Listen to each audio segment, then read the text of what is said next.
do Enem da gente, tá? Para retirada de dúvidas. E o melhor, dá dicas para você que nos dias 13 e 20 de novembro vai realizar a prova. Quem vai dar a dica dessa vez é a professora Juliana, de inglês. Solta aí, vai.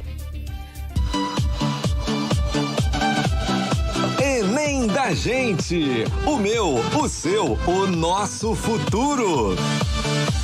Bom dia, galera do Enem da gente, tudo bem com vocês? Eu sou a professora Juliana Alves, de inglês aqui no Colégio Século, e venho trazer para vocês algumas dicas, tá? Para te auxiliar aí na prova do Enem, que acontece logo mais nos dias 13 e 20 de novembro.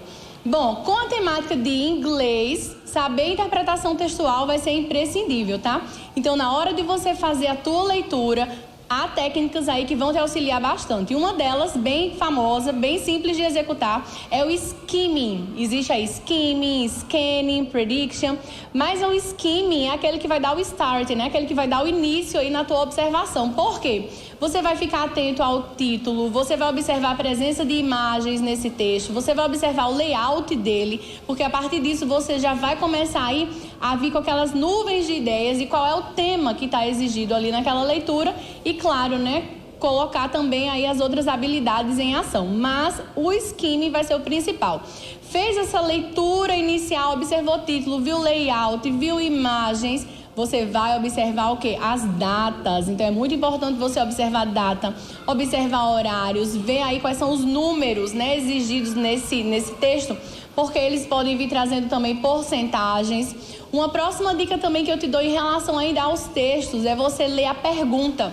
É muito interessante também para que você não perca tempo, já que muitas das vezes o nervosismo vai deixar você ansioso para fazer a questão e você não vai observar algum outro detalhe que se você tivesse com mais calma e mais tempo você teria. Então, para gerenciar esse teu tempo aí, lê a pergunta, certo? Então, você lendo a pergunta, fazendo essas análises aí do visual do texto, vai ficar muito mais fácil para você ir certo lá no X da tua questão, certo? Outra dica aí que eu tenho para te passar é em relação aos phrasal verbs. Phrasal verbs que nada mais são do que as expressões, né, em inglês, onde você vai ter aí a junção de um verbo com uma preposição ou até mesmo um advérbio.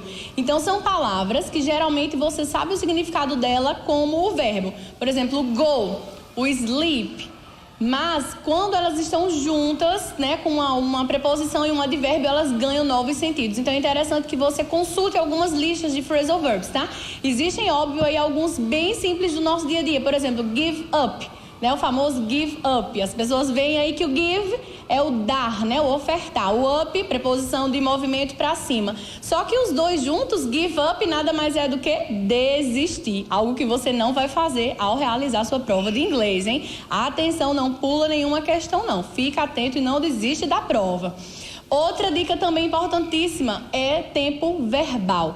Tá? Os tempos verbais aí, eles vão te dar uma orientação, inclusive, de você identificar aí se o texto, se o tema está falando algo que já aconteceu, se é algo que está sendo mencionado do tempo atual ou se é algo aí que ele está prevendo para o futuro. Então, os tempos verbais, eles vão te orientar nisso aí, para na hora de você resolver uma questão, por exemplo, observar. Se a pergunta é, será que algo já aconteceu? Então, você vai no tempo verbal para observar.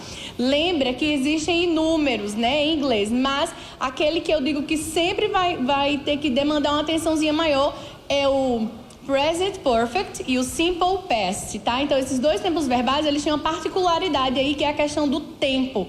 Lembra que o present perfect, ele fala de uma ação que começou lá no passado e que ela ainda pode estar acontecendo no tempo atual. Ela é uma ação inacabada. Mas, quando eu uso algo no simple past, já ficou para trás, tá? Então, não acontece mais. Começou lá atrás, ficou lá atrás.